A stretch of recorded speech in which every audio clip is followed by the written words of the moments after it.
C'est un jeu que j'aime bien déjà parce que par rapport à l'espace jeu, donc ça, tu n'as pas besoin d'avoir trop grand, mais c'est un jeu de transition où correspond, donc ça, tous les joueurs en place peuvent jouer les deux grands principes du jeu de football où tu as le ballon ou tu n'as pas le ballon. Donc, quand tu as le ballon, qu'est-ce que tu en fais? Donc, ça permet de pouvoir avoir une bonne gestion du ballon dans un espace réduit, une bonne technique de passe entre les joueurs qui, par exemple, là, sur cet exemple-là, les 6 joueurs en blanc ont la possession du ballon. Ils peuvent, donc, objectif de faire 5 ou 6 passes.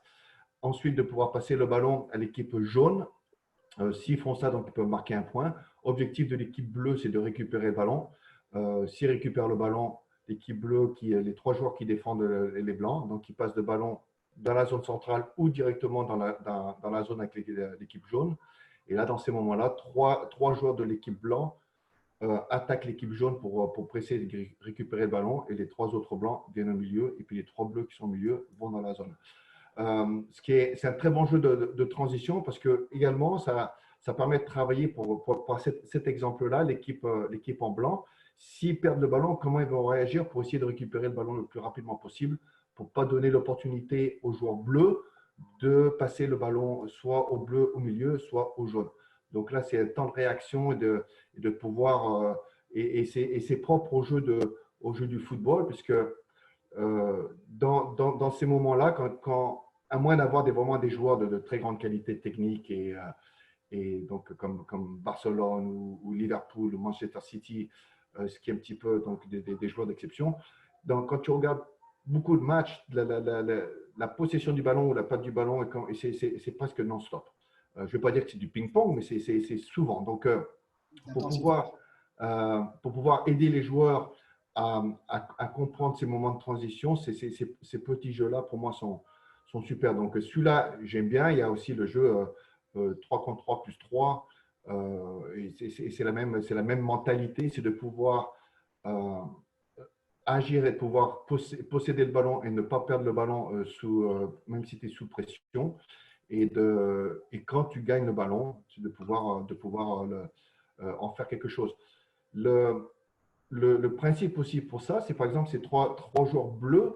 La plupart du temps, un joueur est le plus vulnérable, c'est quand il commence à courir après un ballon et puis à travailler en 1 contre 1 et gagner le ballon. À ce moment-là, normalement, le joueur, il va prendre 1 ou 2 secondes pour pouvoir avoir l'information de savoir où sont les joueurs libres, où est-ce que je peux passer le ballon.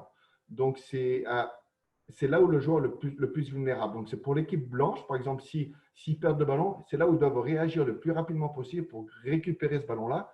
Le joueur qui est proche du ballon, bien sûr, fait l'effort, mais tous les autres joueurs autour qui se placent en fonction des options de passe, et ça aide également pendant les matchs. Donc, c'est un exercice que j'aime bien. Et là, on ne voit pas l'entraîneur, mais l'entraîneur devrait se placer au milieu de la zone avec les bleus, avec une multitude de ballons et de pouvoir jouer les ballons à l'opposé rapidement s'il y a un ballon qui est tapé dehors ou qui est joué dehors. Une chose aussi que tu peux faire dans ce petit exercice, c'est d'avoir une évolution où tu peux demander à tes joueurs,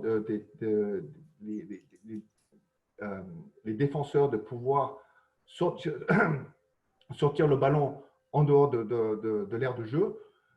Et sur l'évolution, c'est de leur dire que si ils mettent le ballon en dehors de l'aire de jeu, mais qu'ils n'essayent pas de gagner le ballon et qu'ils n'essayent pas de faire quelque chose avec le ballon, eh bien, ils sont toujours au milieu, c'est toujours l'équipe qui défend. Donc, comme ça, tu apprends aux joueurs, dès qu'ils ont récupéré le ballon, de vite prendre l'information et de vite faire la passe. Trouver la solution, vite le ressortir et le mettre en sécurité. Voilà. Et donc, tout ça, après, quand tu essayes de mettre en place, après, sur des séances de 11 contre 11 ou pendant les matchs, des 11 contre 11, pour moi, c'est impossible, mais même avoir ton équipe de 11 contre 4 ou 11 contre 5 pour pouvoir le positionnement de chacun, c'est de pouvoir arriver au niveau où les joueurs, par des petites passes, vont amener le bloc équipe d'un côté pour créer l'espace à l'opposé ou derrière la défense et pour pouvoir jouer rapidement. Et une fois qu'ils ont ramené tout le bloc équipe, bon, de pouvoir jouer à l'opposé avec une passe ou 2 passes ou alors un long ballon Et donc, ce petit jeu-là, d'abord, est à la base le départ d'une action qui devrait normalement amener à quelque chose de plus intéressant. Donc, ce petit jeu-là, j'aime bien. Les autres entraîneurs? Bah, c'est quelque chose que moi j'ai déjà mis en place, mais avec 3 équipes. C'est 3 équipes de 6. C'est-à-dire qu'on a les jaunes là, on les voit sur l'image, ils sont 3. On peut imaginer qu'ils peuvent être 6 et puis travailler sur les transitions. Il y en a 6. Hein. Il y en a 6, Mais mais on ne les voit pas. On les voit pas. Ah, je ne les vois pas. Je les vois pas. Ok, c'est ça. C'est exactement ça. Après, moi, c'est plus sur un thème de maîtrise collective. C'est-à-dire l'objectif, c'est que on puisse garder cette conservation-là sous pression, donner un critère de réussite avec un nombre de passes. Et une fois que le nombre de passes est réalisé, on essaye de trouver dans les intervalles entre les 3 qui sont au milieu. Donc, les 3 qui sont au milieu, ils peuvent intervenir aussi. Oui. Donc, ça permet d'être toujours sous pression et pour pouvoir aller aussi à l'opposé. Donc, c'est quelque chose qui est intéressante si on veut avoir une maîtrise collective quand on a le ballon. Olivier, toi, ça te rappelle aussi, je pense joueur, déjà, je pense que la plupart, en tant que joueur ou même entraîneur, on aime bien cet exercice. Je crois qu'on l'a tous fait. Hein. On l'a tous fait. Après, il y a différentes formes pour l'adapter, mais effectivement, il est bien. Moi, je le pratique aussi souvent en tant que coach. Effectivement, pour la maîtrise collective qui est importante, et puis surtout pour les 3 du milieu, comment ils bossent pour aller essayer de récupérer le ballon, même en infériorité numérique. C'est un travail qui est hyper intéressant, je trouve. Oui, c'est clair, on est d'accord. Manu, pareil pour toi? Tout ce qui est travail de transition, c'est vachement intéressant. Et aussi, peut-être à un moment donné, on peut le faire aussi, mettre des contraintes de touche de balle, par exemple. Après, tout dépend le niveau de ces joueurs, bien entendu. Et jouer sur ces paramètres-là, les contraintes, touche de balle, le temps. Mais c'est super intéressant parce que, comme le disait Louis, à la récup, c'est pas seulement la récup, c'est réutilisation du ballon juste derrière, quoi. Et ça, c'est très important parce que c'est le match, quoi. Tu as récupéré le ballon, oui, mais tu en fais quoi après, quoi. Et que font tes partenaires par rapport à celui qui a récupéré le ballon pour être disponible le mieux possible et le plus vite possible.